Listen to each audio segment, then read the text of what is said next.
On this trip, we went to the Willamette Valley in Oregon, and it is fly into Portland and then drive down. It's about an hour south from Portland, or you can fly into Eugene, and it's about an hour and a half north from Eugene, Oregon. And they primarily grow Pinot Noir and Chardonnay, and they have these AVAs, American Viticultural Areas. And we picked the Dundee Hills. It's all inside the valley. We went to the Dundee Hills because they have this volcanic Jory soil. And then we also went to the Amity Hills area, which has some beautiful views and the Pacific cooling winds. So we stayed in McMinnville, and McMinnville has a street. It's on the 3rd Street, and the 3rd Street closes down, and they set out tables if you want to just kind of walk through the town. Lots of different stores for wine tasting, lots of restaurants. And that's a picture of the street that is empty. And they had just one picture of the tables, but that's how they block off the street. So it's very nice. So Dundee Hills is north of McMinnville, and that's about 20 minutes north, and that's where most of the wineries are, or many of them, I guess. So we picked 3 to stop in, and well, 1 to taste, and the other 2 to stop in. So Domaine Drouhin, which is very popular, and we also then picked Ponte, and the last one we picked in that area was Resonance.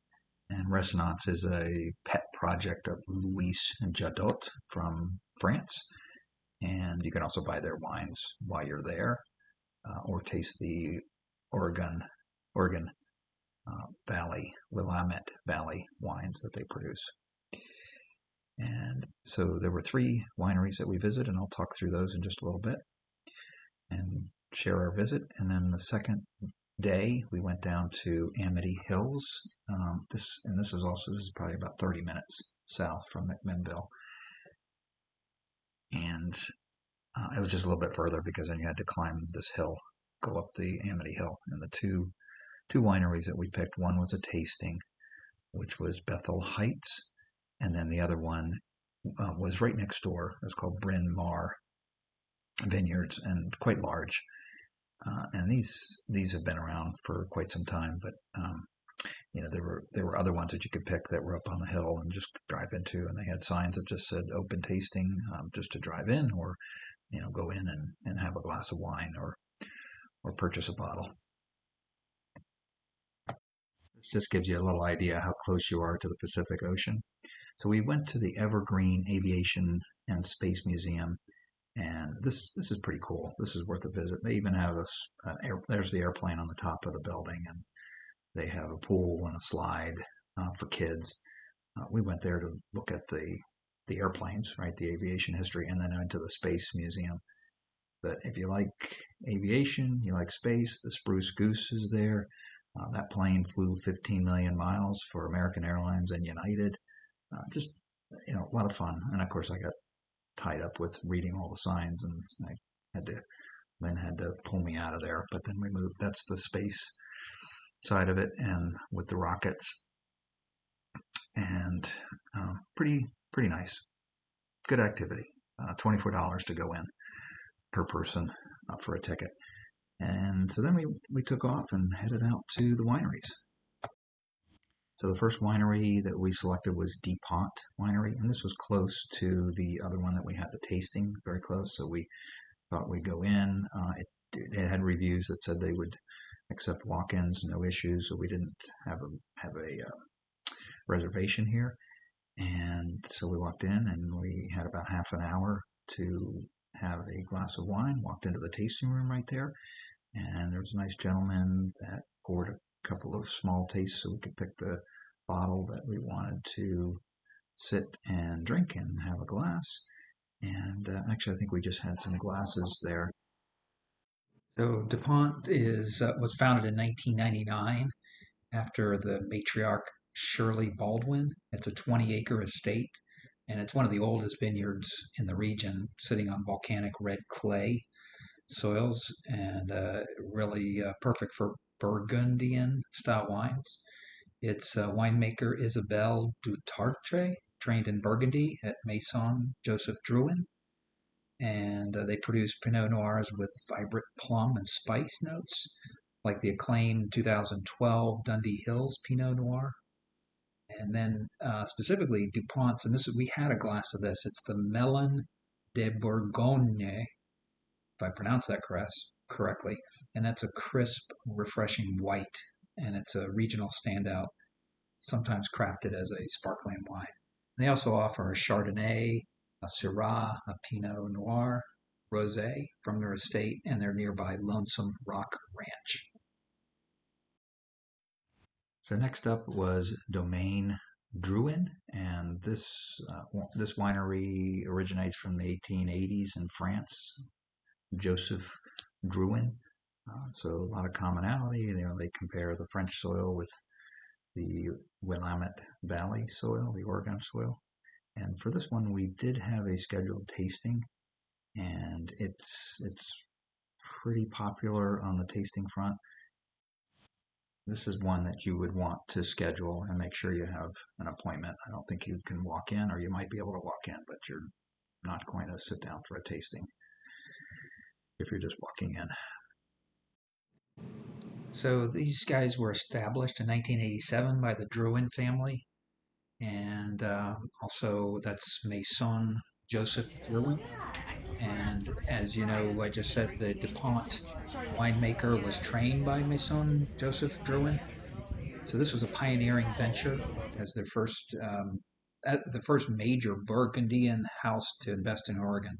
In 1961, they purchased 97 acres, and now they have 235 acres with 124 acres of hillside vineyards. And the site was chosen for climate, latitude, and aspect that's similar to the Burgundy area. And they benefit from those volcanic Jory soils. Their winemaker is Veronique Boss Drouhin, and they craft elegant Pinot Noir and Chardonnay, and their flagship Cuvée Lorraine Pinot Noir offers complex blackberry and spice notes, and their Chardonnay balances crispy acidity with subtle oak, and it really kind of reflects that Burgundy finesse. So they do follow Burgundian techniques, hand picking, gravity flow winemaking, minimal intervention, and they produce 30,000 cases annually, including wines from the Rose Rock Vineyards in Amity Hills, Eola, Amity Hills. The highest rated wine that we tasted was the 2023 Rose Rock Chardonnay at 97 points from the International Wine Report, and the largest selling was the 2023 Rose Rock Pinot Noir. Top 100 wines in the world. So this definitely put us on the map for our road. Yeah, so this was really a delicious tasting with a couple little snacks. And then, from all the different areas, that's Rose Rock, which is, from the southern area. And then this was the local Lorraine that was named for the winemaker's daughter. And then after that, we headed out, and we did ask about some white wines. Are there some white wines that we could taste while we were here? And the recommendation was to go to this winery called Resonance, and that was a treat. So this is just really driving on the way out, and Resonance is right down there. You can see it on the left, but so close. So all we needed to do was just drive from Drouhin and work our way around the corner. And in fact, DuPont is back to the left, and so you can't really see it right there, but we'll show you in just a second. So Resonance Winery was just a couple of minutes away, and this is you see that label right there, Louis Jadot. So that's their project here in the United States. So you'll see similar wines as the very popular brand that's all across the U.S. and all the grocery stores and all the fine restaurants. And they sell those wines as well as the wines from the Dundee Hills area and then also in Amity. So they were established in 2013, founded by the Zodot family. And it's Pinot Noir and Chardonnay primarily from the four estates. The flagship is the Resonance Vineyard. and it was planted in 1981 on these marine soils, organically farmed, and they have distinct character. Red, and Red, yeah, Pinot Noir. and you'd have a Chablis. Yeah, that's That was like Chardonnay. And Chardonnay. you'd have a Bordeaux, and then Right, that's you'd a get blend. a Rhone, and then Yeah, exactly. Yeah, they kind of like generalize to explore. So, of course, some of the Domaine Drouhin wines are pretty. So their winemaker is Guillaume Lager, and they have a 2021 Chardonnay that was rated 96 by Wine Advocate. And if you get a chance to go there, and this young lady from Romania can be your guide, she is wonderful. Do take the opportunity to stop and talk to her. So in between wine tasting, then we went to Pacific City, and this is about an hour drive from McMinnville out to the coast, and then you can walk the dunes. There's a really tall dune. We decided not to climb the really high dune and just instead climbed a smaller dune, and then took the small path that went out to a lookout, and stopped to see if we could watch some whales. There were a bunch of boats that were going from the shore, so you could rent or take a tour to go out and do some whale watching. They'll dispatch the boat there. You can see right there, right from the shore, and then they'll bring you right back on the shore. So there were a number of trucks with trailers that were taking boats out and then back. So it's a pretty common tourist activity. I would classify this hike as kind of a moderate climb that we went on. And then if you go up to the top of the big dune, that's a little more aggressive and a little more challenging. We were able to spot a few whales, and I have one small video of a whale breaching, which I thought was pretty cool. I tried to show it here, but the camera has to zoom way in. There you go, right there. So that was a highlight. First time we've ever seen whales. And then if you drive down the coast a little bit, there are, so you leave Pacific City and then you head south. There's another more aggressive or more challenging trail. It's called the Cascade Head Trail. We skipped the Cascade Head Trail because it takes 2 or 3 hours, and we didn't have that time in the middle of the day. So instead, we drove down to Lincoln City, had lunch at a restaurant called Kilos right on the water, and then we went to a market with all kinds of artists, and it was incredible artistry.